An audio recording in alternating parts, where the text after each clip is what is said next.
In the early 2000s, video games as a medium were going through what some people might call an awkward puberty, trying to take themselves more seriously, offering more complex stories and detailed worlds, whilst trying to immerse the player in fantastical worlds. Games like Metal Gear Solid 2 showed just how detailed these environments could get, and how limitless the potential for interaction seemed. And games like Silent Hill 2 started to tell very intimate stories about people and their inner demons. Quote-unquote kiddie franchises like Sonic the Hedgehog and Mega Man started to try and take themselves more seriously too, actually attempting to have more complex narratives. Just think of the games released between the years 2001 and 2004. Beyond Good and Evil, Halo Combat Evolved, Grand Theft Auto San Andreas, Echo, Eternal Darkness, Metal Gear Solid 3. All these games in some way or another helped evolve the genre and introduce so many innovations in design, story, atmosphere, interactivity, and one thing was clear: gaming was evolving. Narrative and story could go hand in hand, worlds could be so detailed you'd forget they're mere simulations, and some had genuinely incredible stories that could rival the most prestigious art house films. This takes us to 2005's God of War. This is one legendary title. It kickstarted a beloved franchise, still going strong to this day. But how does it compare to other iconic games of its time?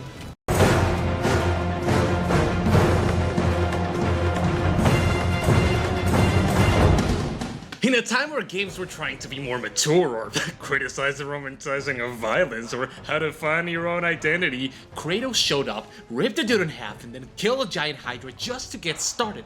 This ain't a game for reflecting. This ain't methodical art house bull.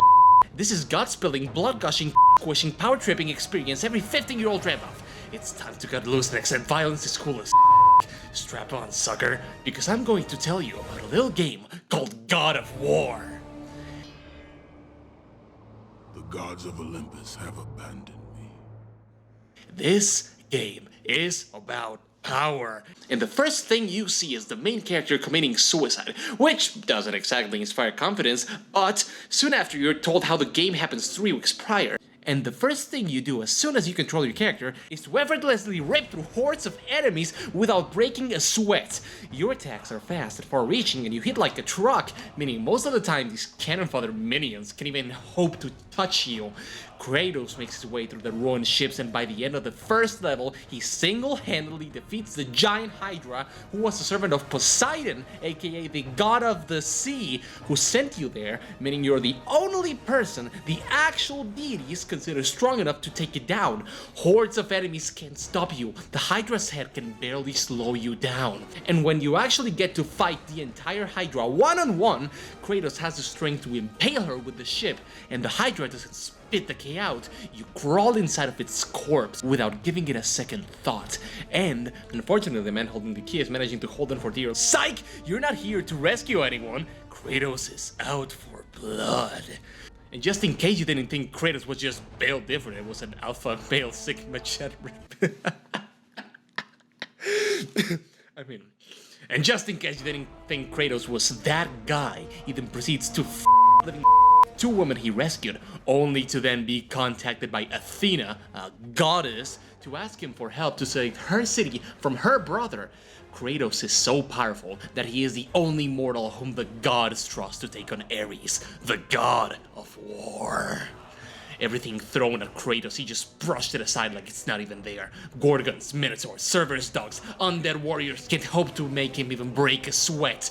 The unconquerable Pandora's temple, key to the power to defeat a god, is just a walk in the park for the ghost of Sparta.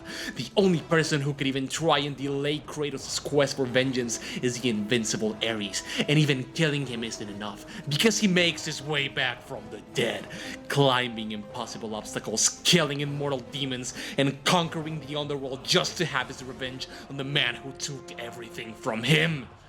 Acquiring Pandora's power, Kratos defeats Ares through his own means, not even needing the weapons he's been using for more than 10 years.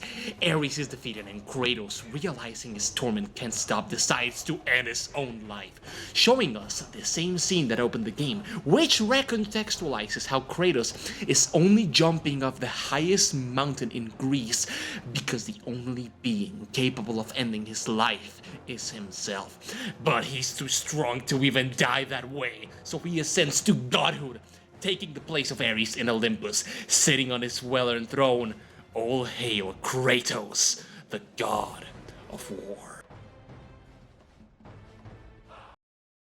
Oh, and the gameplay's fine. This isn't the most layered or complex experience out there. Like I said, this game is meant to be a power fantasy, and it achieves it perfectly well. The combat is simple enough, you have your light and heavy attacks, grab, block slash parry, and dodge. Your main weapons through most of the game are the Blades of Chaos, chain dual blades which allow for far-reaching attacks. They're also covered in fire, which makes them really easy to follow while fighting. Attacks are flashy and fast, and really satisfying, especially when you're surrounded with weaker enemies, though I find them a bit awkward to use in single combat sometimes. But that's only until you get the Blade of Artemis. This is your heavy mode, so to speak. Attacks are slower, but hit harder. Your grab is gone and you can't parry, but you're going to be defeating individual enemies way faster, sometimes even slicing them in half, which is exhilarating. This helps adding variety to the combat. Maybe you want to focus on specific enemies and defeat them faster, so you use the big blade, or maybe you want to keep your distance and crowd control.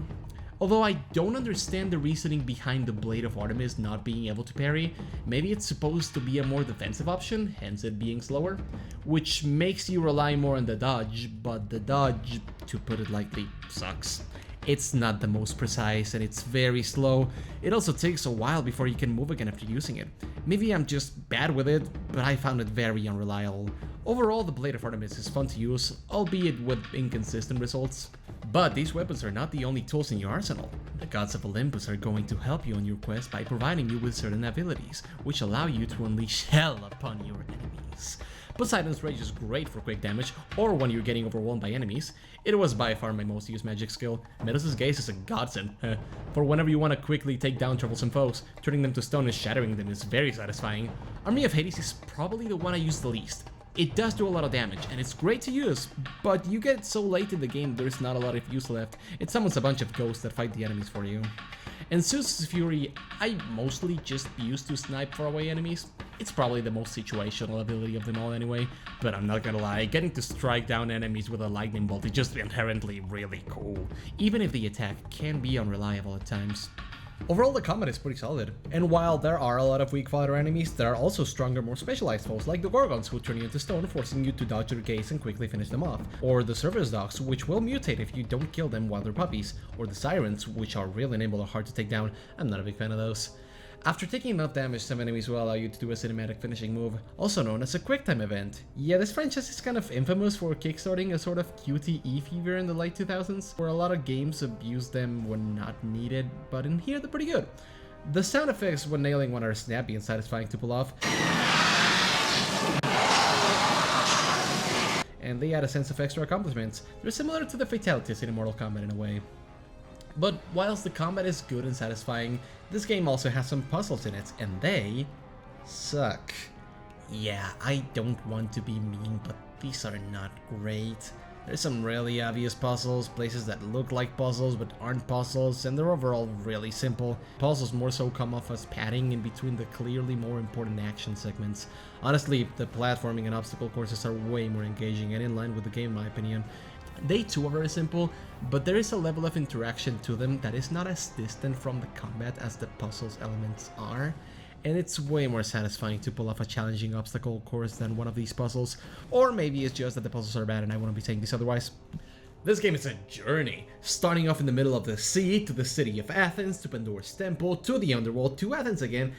And something really impressive here is that there's virtually no loading screens, which is really impressive for a PS2 game. You can explore all these scenarios in their entirety without seeing a loading screen even once. You will only see a loading screen when you boot up the game. I did notice some sneaky tricks, like of course the pre-rendered cutscenes are hiding some loading, which yeah, it can be jarring, but only because I'm playing this on a nice HD monitor upscaling to 1080p in the RPCS3 emulator. If I were playing this at an actual PS2 and a CRT, these transitions would be pretty seamless. Yes, back then this was a technical achievement. Oh, and the way some floors reflect Kratos in the entire room too, the attention to detail here is nothing to scoff at. One of my favorite moments is how at the beginning of the game, cross this bridge that is shaped like a sword, but at the finale of the game, you actually use it as a giant sword, and that is how you defeat Ares. Stuff like that makes this a really unique game that just reeks of passion, like how in the Underworld section you will face the same enemies, but they're themed to have a hellish design. That's the level of commitment I just love to see.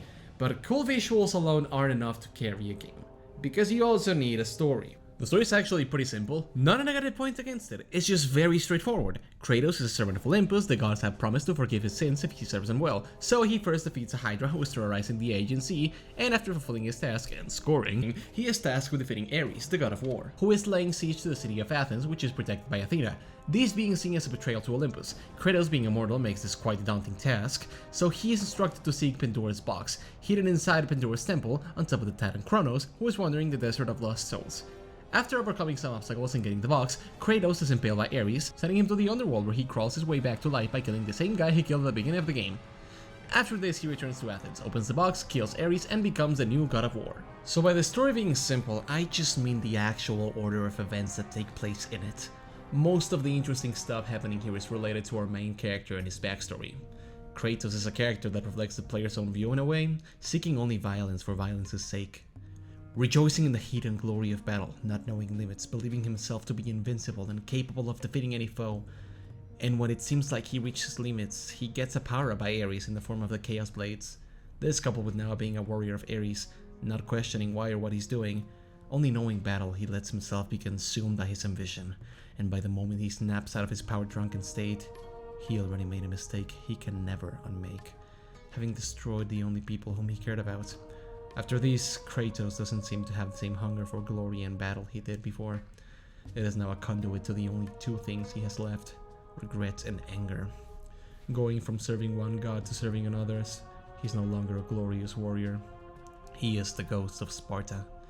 By the gods, what have I become? Only tasked with doing Olympus's busy work, begging the gods to please rid him of the visions he's cursed with. But killing Ares doesn't seem to make him feel any better. Defeating enemies isn't fulfilling, and the gods of Olympus can't rid him of his visions. The only allies Kratos had left had been lying to him too. Having nothing to fight for, no one to care for, and still haunted by his visions. So Kratos casted himself from the highest mountain in Greece. But gods won't even allow him death, he's just too useful. They can't rid him of his visions, but they can, however, invite him to their pantheon, to join them in Olympus as one of them. But is this what Kratos wanted? Is this what you, the player, want? Or is this just showing us how this endless violence is inescapable, and Kratos may never find peace? Only the future will tell. The mortal who had become the new god of war. And by future, I mean there's like 9 other games releasing from 2007 to 2022 that answered that question. And don't you worry, I intend on talking about those too. So if I didn't discuss many things in depth, it's because I will gain a better understanding of the franchise as I keep going through these games. I will be taking my time though. Until then, have an excellent day, and thank you so much for watching.